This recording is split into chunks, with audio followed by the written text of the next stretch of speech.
Hey, welcome back to the podcast. Today we are doing a hormone audit for Kendra, who is 41 years old. And before I dive into the actual audit, I want to just kind of give a reminder of what an audit is. Um, these audits are me having a person who is struggling with their hormones that's interested in having me do one of these audits fill out a form. I'm asking them some very specific questions, some targeted questions, and then I am giving my insight and feedback based on that information.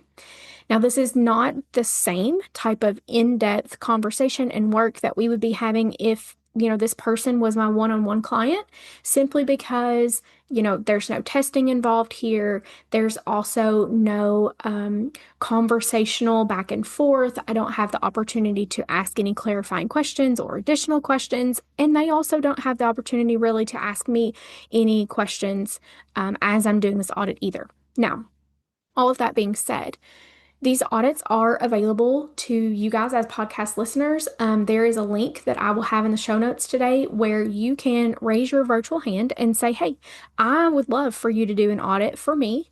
It's just a quick form and asks a couple questions. And then if I think that you would be a good fit and I've got openings to record more of these, I will reach out to you in an email and say, hey, I would love to do an audit for you.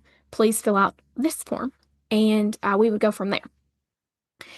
Okay, diving into this audit again, this is for Kendra, who's 41 years old. Her main concerns are cramps and nausea, exhaustion and mood, and then acne. She shared with me that her cramps are nearly unbearable for at least one day while she's on her period every single month. So that's obviously concerning. And one thing that jumps out to me immediately is when we have nausea present as a symptom, that makes me wonder about progesterone levels. But then it also makes me wonder, is the nausea coming from a hormone, or is the nausea coming because the pain that she's having, where she says it's nearly unbearable for at least a day, is that amount of pain causing the nausea? And it can be both. And then, my other immediate thought is when we're having cramps that are that severe, estrogen dominance is a lot of times at play. So that would be, two things that I would really want to evaluate. Now, it looks like she's getting about 6 to 7 hours of sleep each night, but she's having trouble falling asleep and staying asleep. Anytime that I see someone is having trouble falling asleep and staying asleep, we wonder about cortisol. Cortisol is the stress hormone that our body produces. And for women especially, we get that I'm wired up, but I'm really tired type of feeling when we lay down to go to bed at night and have that issue of our mind is racing. I'm thinking of all of these things that are like my responsibilities or things I've got to get done, or just I can't forget to do this, I can't forget to do that. Or it might not even be about your responsibilities. It might just be your mind is literally spinning as you're laying there and you can't get it to shut off to fall asleep. A lot of times that is tied to high cortisol levels, which is, related to stress and our stress resiliency. And that adds up over time. Now, if she had just said, I'm having trouble staying asleep, then I would wonder about blood sugar. And I still kind of wonder that, but with her having both trouble falling asleep and staying asleep, I think this is probably more related to stress. But that being said, high cortisol over time will also impact, things like insulin sensitivity down the road. So blood sugar, is a factor for everyone, usually at some point.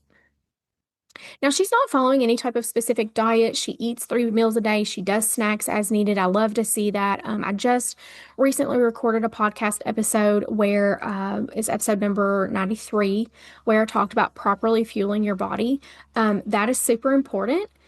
Even for people that are eating 3 meals a day and snacks as needed, you could be potentially under eating without meaning to or without realizing it. So you might go back and listen to that episode and go through that activity that I talk through just to check in for a couple days there and make sure that that's not an issue for you. In terms of caffeine, she's usually drinking a coffee a day and a Diet Coke a day. Now, my question always, especially with coffee drinkers, is is that an 8-ounce cup of coffee or is that like a big 16, 32-ounce tumbler that we're filling up with coffee and we're drinking all of it? Um, Either way, this is not a huge amount of caffeine for someone to consume in a day. There's people that I've seen a lot worse. Um, that being said, I say this a lot, especially with coffee, because for a lot of people, it's the first thing that they grab in the morning. And you're putting that coffee and therefore that caffeine in on an empty stomach. That can be really upsetting for both your cortisol, which is your stress hormone. It can also put a lot of stress on your gut lining. So my rule of thumb that I am always going to preach and emphasize the importance of is no coffee before food. So have your breakfast and then have your coffee, or have your coffee alongside breakfast, but you need to eat something. Um, okay, let's get into her cycle specifically. So they are regular, and she is tracking, like she's keeping note of, first day of bleeding for a period. Um, that's excellent. She says that they come about every 30 days. Period cramps on average, she rates that a 7 out of 10. Now, we obviously would like to see that like way less. Ideally, we would see like 3 or less. When people rate it as a 1 on the scale that I have here for her to fill out, it's like at a 1, they're barely noticeable, very manageable. You can go on about, your normal day. She's also told me earlier that for at least one day when she's on her period, they're almost unbearable. So that tells me that they're hitting that 10 out of 10 at least, some point, pretty routinely for her. And that's that's no fun. Nobody wants to deal with that. Again, that leads me towards thinking about estrogen dominance. Now, the next question that I ask is about symptoms leading up to period starting. So we're assessing that luteal phase.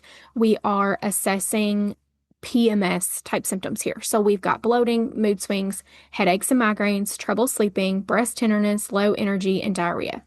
And again, a lot of that um, makes me wonder about estrogen dominance. She also says that she does have really heavy bleeding on her period. If I was making a tick chart, that would be another tick in the I'm questioning estrogen dominance category there. She's not on any form of birth control. We'd love to see that. She's not been diagnosed with anything formally in terms of like her obstetric history, no PCOS, no PMDD, nothing like that. Medications and supplements, she's not on very much. We also love to see that. With the supplements, I think there is a little bit of opportunity here, especially given um, how much cramping that she's having. So she's taking an immunity support supplement right now. It's fine to continue that. I would add in a magnesium for sure. Jigsaw Health's Mag Soothe is my favorite magnesium supplement, especially when someone's just starting out incorporating magnesium. You might need more later on down the road, but that's a good one. You do 1 scoop in a little bit of water before bed every night. It will help with the sleep. It won't make you sleepy like a melatonin or something, but it'll help you feel like you're getting more restful sleep. And then over time, that magnesium will help with the cramping. You can also use ginger. Um, for cramping. And I have a blog post on this. I actually was just revising it the other day to put an update in there. I will link that in the show notes because I have very specifically written in there what the recommendations are for dosing that ginger, because the way you do it is you take it for about 3 to 5 days leading up to your period starting, and then you take it for the duration of your period, and then you can stop it. Like you only cycle it in, one for about a week, a month that you need it. So I'm gonna make myself a note right now because I'll forget to link the blog post if I don't do that. Um, then I do love that she said that she is doing a mineral drink. She's using the Cure brand, which is one of my favorites. Definitely tastes really good. And she says that she feels like that is helping. So she is getting a little bit of magnesium and some potassium from that as well. The magnesium, it's not going to be enough. We want to add in another supplement for that specifically. So if Kendra and I were on a call And, we had went over all this information and she was like, tell me what you would recommend. What would be the next best steps for me to take? Um, all the suggestions that I've given so far. But then if we're talking in terms of you think this is estrogen dominance, what would be some of the like low hanging fruit first things that I can start to do? Number one would be to kind of examine how much fiber you're getting, because when you have estrogen dominance, ensuring that you're having at least one softly formed bowel movement a day is critical. A lot of times people have estrogen dominance because they're dealing with some constipation, and therefore that estrogen is being reabsorbed by the body and put into recirculation. So I would work on that. I would also look at endocrine disruptors. Do you have opportunities where you can lower your toxic load? So, like, are we still using candles in the home? What kind of laundry detergent are we using? Um, what type of products are you using, like, on your skin on a regular basis, like lotions, shampoos, body washes? Is there anything that you can, when it runs out, I'm not telling you to go like overhaul your entire house overnight, but just as things that you routinely use and you're routinely exposed to in your home, as those things run out, can we swap those out for a cleaner? It doesn't even have to be like the best, just a cleaner option to help reduce that toxic load. And then also kind of in the mindset of toxins and helping our body to detox naturally, because our body was meant to do that. It was created in a way to do that. Make sure you're hydrating enough, which is also going to help, with the bowel movements. And then I know it's not the best time of year for this, but I'm going to throw it out there anyway because we have lots of indoor options. But are you sweating routinely? Like, I'm not saying that you have to be absolutely drenched, killing it with a workout, but take a hot bath every once in a while. Get in a sauna if you have the opportunity. Sweating is one of the ways that we get rid of toxins. Sorry, I lost the word there for a second. Now, then if we were ready to have a conversation about working together and what I would recommend for Kendra, first and foremost, we definitely want to get an HTMA test. We want to evaluate those minerals. And if you're like, what minerals, why? Go back to episode 88, where I go through the connection between minerals and hormones.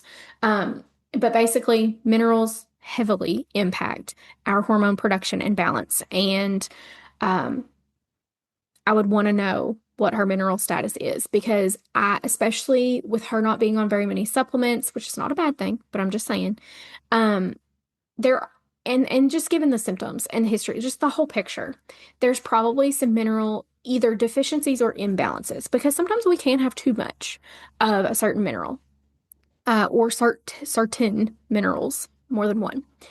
Then we could have a conversation, because I really think for Kendra, we could go either way. We could go the Dutch testing route and see, especially with these symptoms specifically, on a Dutch test, one of the cool things that you get to see is 3 different types of estrogen and then how the body is metabolizing that estrogen.